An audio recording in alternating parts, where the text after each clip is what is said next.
भइल का बा कि भोजपुरी में जे भी गीत गावता अश्लीले गावे लागता। ऐसन गायक लोग से भोजपुरी के बहुत नुकसान हो रहल बा।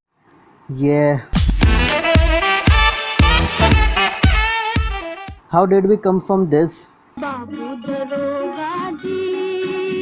to this?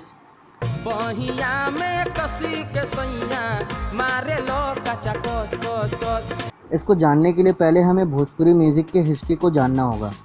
वैसे तो भोजपुरी म्यूज़िक शुरू कब हुआ ये बोलना थोड़ा मुश्किल है, पर कबीर दास भोजपुरी की सबसे पहली फॉर्म निर्गुणा में गाते थे and Kabir was in the 15th century. तो ये तो क्लियर है कि भोजपुरी म्यूज़िक काफ़ी पुराना है। But let's go back a little more. Let's go back to the inception of Chhath Puja, जो आइडियली वैदिक एज में शुरू हुआ था।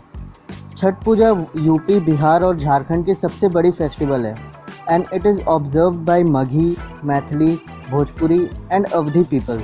और फोक सॉन्ग छठ पूजा का इंटीग्रल पार्ट है।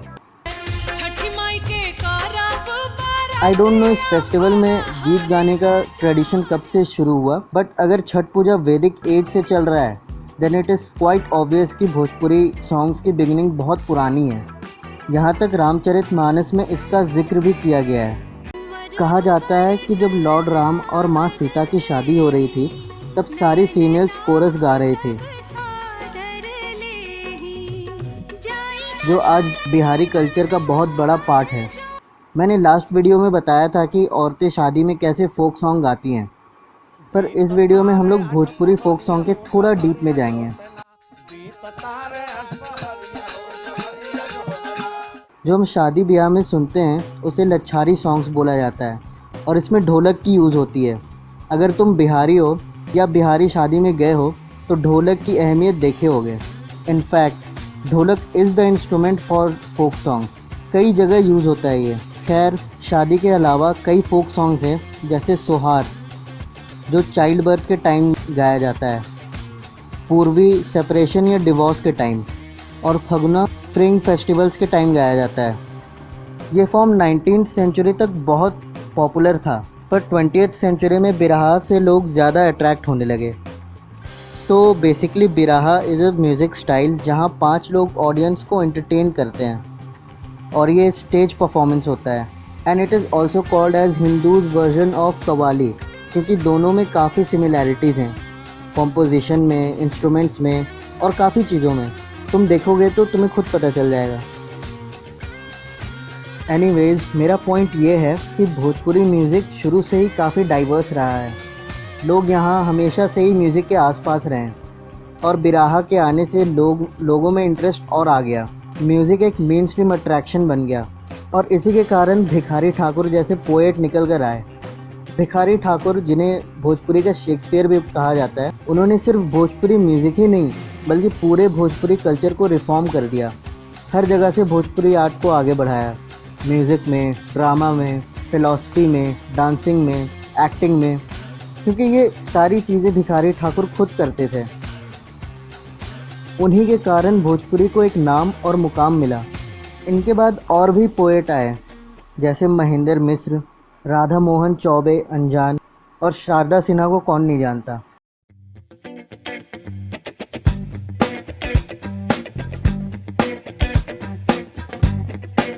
आज भोजपुरी का इन्फ्लुएंस सिर्फ इंडिया में नहीं है। 19th सेंचुरी में काफ़ी तादाद में इंडेंचर्ड लेबर्स यानी बंधुआ मजदूर दूसरी कंट्रीज़ में गए और उसमें भोजपुरी बोलने वालों की संख्या बहुत ज़्यादा थी और वो लोग अपने साथ अपना आर्ट और कल्चर भी लेके गए। तो भोजपुरी म्यूज़िक उन कंट्रीज़ में भी सुनने जाने लगा।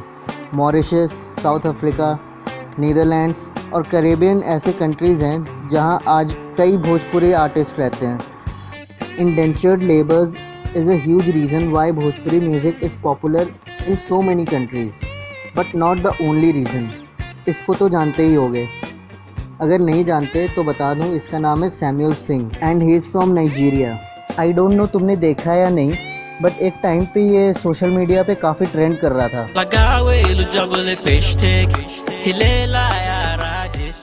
अपने भोजपुरी गानों के कवर के कारण। So how did he know Bhojpuri? Actually Samuel India में रह चुका है। उसने जयपुर से बीटेक की है और उसी टाइम उसकी दोस्ती यूपी और बिहार के स्टूडेंट से हुई। which introduced him to Hindi music. Samuel को म्यूज़िक का शौक था तो उसने हिंदी और भोजपुरी गानों का कवर गाना शुरू किया। हालांकि जिन भोजपुरी गानों से सैमुअल को पहचान मिली वो काफ़ी प्रॉब्लमेटिक है, उस पर आएंगे अभी हम लोग। बट इससे ये तो प्रूव होता है कि भोजपुरी म्यूज़िक का रीच काफ़ी अच्छा है, बढ़िया इन्फ्लुएंस रहा है इसका, यहाँ तक कि बॉलीवुड में भी।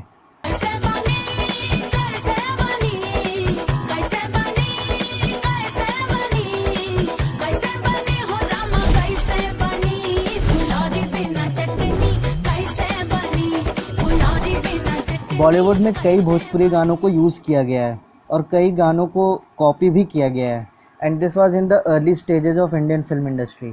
आलम आरा के अगले ही साल इंडिया की दूसरी साउंड फिल्म इंद्र सभा में भोजपुरी के 2 गाने रखे गए थे, which in my opinion is a big deal.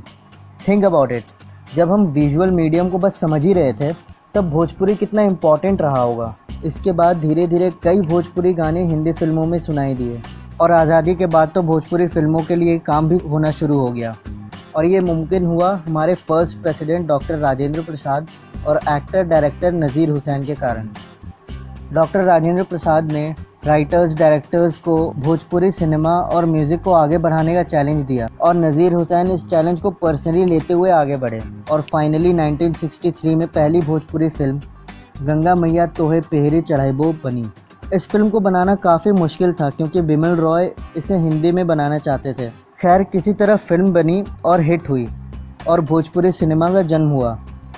इसके बाद कई फिल्में बनी और बॉलीवुड में इसका अच्छा इम्पैक्ट रहा क्योंकि बड़े बड़े सुपरस्टार्स भी भोजपुरी फिल्मों में नज़र आते थे। 1982 में एक फिल्म आई थी नदिया के पार।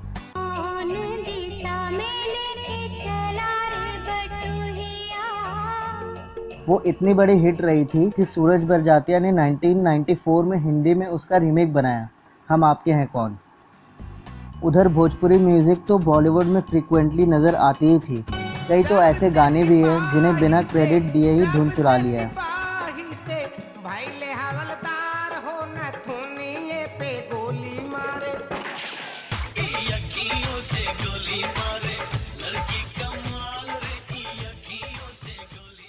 नाइनटीन 1990s तक सब कुछ ठीक ठाक चल रहा था, पर अचानक भोजपुरी की पॉपुलैरिटी घटने लगी। जो लोग भोजपुरी फिल्में देखते थे वो शिफ्ट होकर हिंदी फिल्में देखने लगे। इसके कई रीज़न हो सकते हैं। मैंने अपने इस वाले वीडियो में बताया था कि कैसे 90s में फ़िल्मों में बड़ा चेंज आया, हर चीज़ें स्टीरियोटाइप होने लगी और इससे सबसे ज़्यादा इफ़ेक्ट हुए भोजपुरी बोलने वाले लोग, क्योंकि भोजपुरी फिल्में तो जो बनती थी उस टाइम वो सीरियस इश्यूज़ पे बनती थी और लोग धीरे धीरे उससे बोर होने लगे। And not just that, item numbers जो भोजपुरी फिल्मों में कभी देखा नहीं गया था वो हिंदी फिल्मों में ऑडियंस को देखने को मिल रहा था। And it was something new for them and boy it work. और इसी के कारण हुआ ये।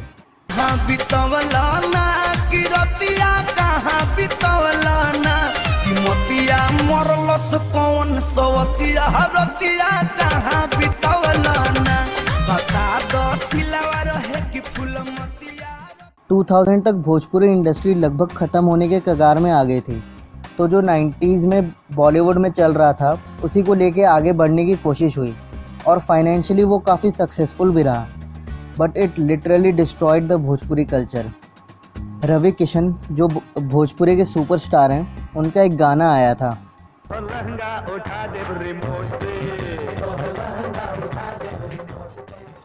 Yelp, and I think it all started from here. ये गाना सुपर हिट रहा और लोगों को काफ़ी पसंद आया। एंड देन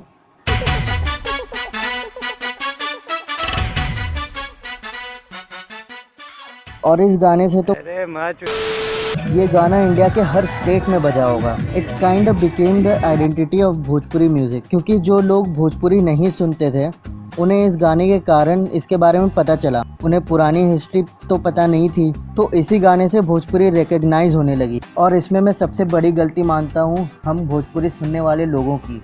मुझे याद है बचपन में हमारे मोहल्ले में सरस्वती पूजा होती थी और हम सारे स्टूडेंट्स ही ऑर्गेनाइज करते थे, पर पूजा के दौरान ये गाने बजते थे। यस, सरस्वती पूजा जो स्टूडेंट्स के लिए ही होता है, उसमें ऐसे गाने। खैर ये तो छोटी सी चीज़ है, ये गाने ऐसे फैले मानो कोरोना। और लोगों के दिमाग को बीमार, बहुत बीमार कर दिया। और टाइम के साथ साथ इसका स्टैंडर्ड और नीचे जाता गया, टू द पॉइंट जहां अश्लील गानों के साथ सॉफ्ट पॉर्न भी मिलने लगा। पवन सिंह अपने लगभग सारे म्यूज़िक वीडियोस में ये हरकतें करता है। भाई बटन थोड़ी है यार, क्या कर रहा है। हद तो तब हो गई जब सुशांत के डेथ को भी नहीं छोड़ा इन लोगों ने। कुछ ऐसे गाने बने थे सुशांत के जाने के बाद। मुझे लगता है ये गाने सुनने वाले भी सलमान के फ़ैन की तरह ही हैं। They know it's bad, they know it sucks, but they can't help it.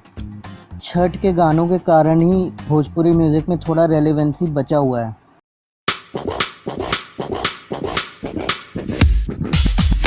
तो भाई मुझे नहीं लगता कि ये गाने बंद होने वाले हैं, स्पेशली आज के टाइम में जहाँ मीम कल्चर सोशल मीडिया को डोमिनेट किए हुए है। और मुझे ये भी लगता है कि ये सिंगर्स, ये सो कॉल्ड आर्टिस्ट को पता है कि वो क्या कर रहे हैं।